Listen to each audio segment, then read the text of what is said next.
My wife's best friend ruined my marriage, so I got instant karma-ing she does. But you did agree with her, I argued, my voice rising in frustration. You told her she deserved it. You laughed and encouraged her. Lauren, how can you justify that? Marriage is about commitment and trust. How can you be okay with someone throwing that away so carelessly? Lauren rubbed her temples, clearly annoyed. You're blowing this out of proportion. Nora's life is complicated. It's not black and white. And besides, her choices don't affect us. Why are you letting this bother you so much? Because it makes me question your values, I admitted. If you're okay with cheating when it comes to your friend, how do I know you wouldn't be okay with it in our relationship? It feels like you're defending something indefensible. Lauren rolled her eyes, her tone becoming defensive. I'm not Nora, okay? Just because I support her as a friend doesn't mean I would ever cheat on you. That's an unfair assumption to make. I wanted to believe her, but doubt gnawed at me. I had always trusted Lauren implicitly, but now that trust felt shaky. It's not just about Nora. It's about the principle of it. Marriage is supposed to mean something. If you can't see that what she's doing is wrong, how can I trust that we're on the same page about what our marriage should be? Lauren's frustration was evident.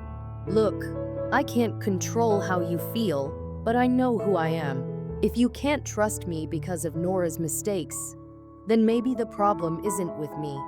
Her words stung, and the conversation ended in an uncomfortable silence. That night, as Lauren slept beside me, I lay awake, replaying the argument in my mind. I didn't want to throw away 5 years of love and memories, but I couldn't ignore the nagging feeling that something was off. In the days that followed, I tried to push the conversation out of my mind. Lauren acted as though nothing had happened, but I couldn't shake the unease. Every time Nora's name came up, my stomach churned. I started paying closer attention, watching for any signs that Lauren's views on fidelity might be more than just misplaced loyalty to her friend. And then, the unthinkable happened.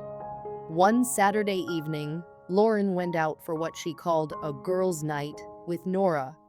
Normally, I wouldn't have thought twice about it, but given recent events, I couldn't help but feel uneasy. Something didn't sit right with me. Her tone had been overly casual, almost rehearsed, when she mentioned the outing. Hours passed, and as midnight approached, I decided to call her. The call went straight to voicemail. I texted her, asking if everything was okay. No response. My anxiety grew with each passing minute. At 2 a.m., Lauren finally came home. She looked disheveled, her hair slightly messy, and her makeup smudged. I tried to keep calm, but the sight of her in that state made my heart race. How was your night? I asked, trying to sound casual. She avoided my eyes. It was fine. We just had a few drinks and talk. Nothing exciting. Something about her demeanor didn't match her words. You didn't answer my calls or texts, I said, my voice tinged with suspicion. Her expression turned defensive. My phone died. You're being ridiculous. I wanted to believe her, but the nagging doubt wouldn't go away. Over the next few days, her behavior grew more erratic. She was glued to her phone, smiling at messages she wouldn't share with me. She started making excuses to leave the house more often, claiming she needed space to clear her head. Eventually, I couldn't take it anymore. One evening, while she was in the shower, I did something I never thought I'd do. I looked through her phone. I hated myself for invading her privacy, but I needed answers. What I found shattered me. There were messages between Lauren and Nora, laughing about the girls' night and how they had met up with 2 men at a bar. The texts from one of the men were flirty and suggestive, hinting at things that went far beyond casual conversation. The final blow came when I scrolled further and found a message from Lauren to Nora. I don't know how long I can keep this from him. He's already suspicious. My heart felt like it had been ripped out of my chest. The woman I had planned to marry, the woman I thought I knew, had betrayed me. And not just with anyone, but under the influence of the same friend whose values I had questioned all along. When Lauren came out of the shower, I was waiting for her phone in my hand. "Care to explain this?" I asked, my voice cold and steady despite the storm raging inside me. Her face turned ashen. She stammered, searching for words. "It's not what it looks like." "Don't," I cut her off. "Don't insult my intelligence. You lied to me. You went behind my back, and now you're trying to deny it." Tears welled up in her eyes, but I felt no sympathy. "I didn't mean for this to happen," she said, her voice barely above a whisper. "It was a mistake. I was drunk. And I..." "Stop," I said, my voice trembling with anger. "You don't accidentally betray someone. You don't accidentally meet up with another man and hide it from your fiance. This wasn't a mistake, it was a choice." She tried to reach for my hand, but I pulled away. "I love you," she pleaded. "Please, don't let this ruin us." But it was already ruined. The trust we had spent 5 years building was gone, and I couldn't see a way to rebuild it. "I can't do this, Lauren," I said, my voice breaking. "I deserve someone who values loyalty and honesty. Someone who doesn't cheer on infidelity or participate in it themselves." That night, I packed a bag and left. It was one of the hardest decisions I've ever made, but I knew it was the right one. As much as I loved Lauren, I couldn't marry someone who didn't share my values, someone who had betrayed me in the worst way possible. In the months that followed, I focused on healing. I leaned on friends and family, threw myself into work, and slowly began to rebuild my life. It wasn't easy, but with time, the pain lessened. One day, I received a message from Lauren. She apologized for everything, saying she had made a terrible mistake and that she would do anything to win me back. For a moment, I felt a flicker of the love I once had for her. But then, I remembered the betrayal, the lies, and the broken trust. I didn't respond. Some things can't be undone, and some relationships aren't meant to be saved. I had learned a painful but valuable lesson. Love isn't enough without trust, respect, and shared values. And as I moved forward, I held onto the hope that someday I would find someone who truly understood what it meant to build a life together, someone who wouldn't just promise loyalty, but live by it. "But you told her every woman deserves a side guy," I counted, my voice sharper than I intended. "What does that even mean? Do you believe that?" Lauren's face flushed, her usual confidence faltering. "Of course not," she said quickly. "I was just trying to make her feel better. It's not like I would ever cheat on you. You know that." "Did I, though?" Her words hung heavy in the air, planting seeds of doubt in my mind. If Lauren thought it was okay for Nora to cheat, what did that say about her own beliefs? Would she apply the same logic to our relationship if things ever got tough? The more I thought about it, the more unsettled I became. Lauren's words and actions revealed an ugly side of her I hadn't noticed before. I had always seen her as honest, loyal, and trustworthy. Now, those qualities felt like a facade, cracking under the weight of her own contradictions. "I'm sorry, Lauren," I said finally, breaking the silence. "But this isn't something I can just brush off. If you think cheating is okay in any situation, then we're not on the same page about what marriage is supposed to be." Her eyes widened in disbelief. "Are you serious right now? You're really going to call off the wedding over something I said to make a friend feel better?" "I am," I said firmly. Because this isn't about one conversation, it's about values.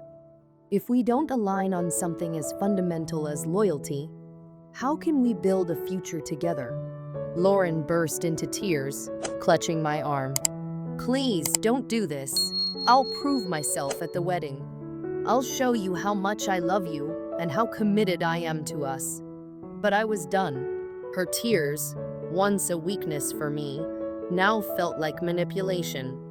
I stepped back, keeping my voice steady. This isn't just about the wedding, Lauren. It's about what kind of relationship I want. And this isn't it. I told her to inform her family about the canceled wedding and start the process of returning the gifts. The thought of dismantling everything we had planned should have hurt more, but all I felt was relief. However, there was one loose end I couldn't ignore: Nora. Her smug attitude and blatant disregard for her husband's trust had been the final straw. Watching her brag about her side piece as if it were some badge of honor disgusted me. She'd laughed about deceiving the man who had loved and supported her, and Lauren's casual encouragement had only fueled her behavior. I couldn't let her get away with it. I decided to call Nora's husband. When he answered, his voice was calm but wary, as if he already sensed bad news coming. I introduced myself and got straight to the point. I need to tell you something about Nora. I think you deserve to know the truth. There was a long pause. Go on, he said finally. I told him everything: how Nora had been bragging about cheating on him, how she was proud of her so-called side piece, and how Lauren had been supporting her actions. His silence on the other end of the line was deafening. When he finally spoke, his voice was tinged with bitterness. I knew something was off, he said. She's been distant for months, but I didn't want to believe it. Thank you for telling me. I'll take care of it. That evening, Nora came home to a nasty surprise. Her husband was waiting for her with divorce papers in hand. From what I heard, the confrontation was explosive. Nora screamed and begged him not to leave her, swearing up and down that she'd change. But he wasn't having it. The divorce was finalized quickly, and without her husband's sponsorship, Nora's green card was revoked. Her dream of a luxurious life in America came crashing down. It wasn't long before ICE got involved, and she was deported back to Saudi Arabia. Her husband even sent me footage from his Ring camera, showing the moment she was taken away. Watching that video was surreal. I didn't feel joy or satisfaction, just a sense of justice. Nora had made her choices, and now she was facing the consequences. As for Lauren, she didn't take the breakup well. She tried reaching out to me multiple times, leaving voicemails and sending long text messages.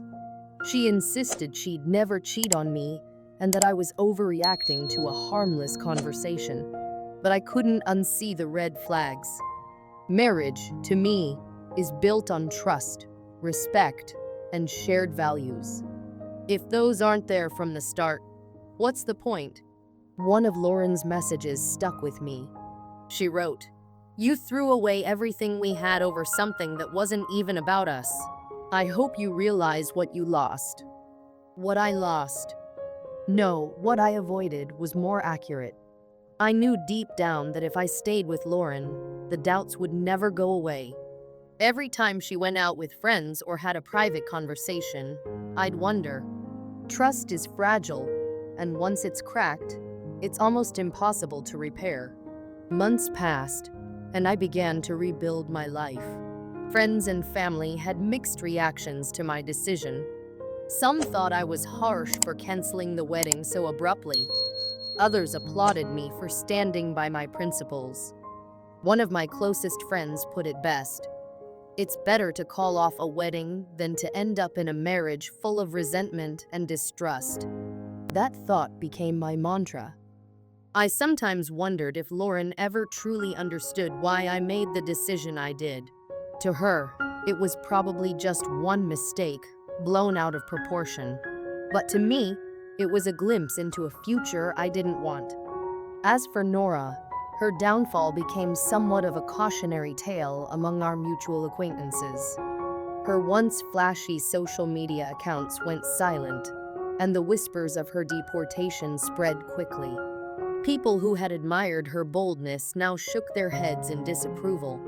I didn't revel in her misfortune, but I couldn't help but feel a sense of closure. Nora's actions had hurt more than just her husband.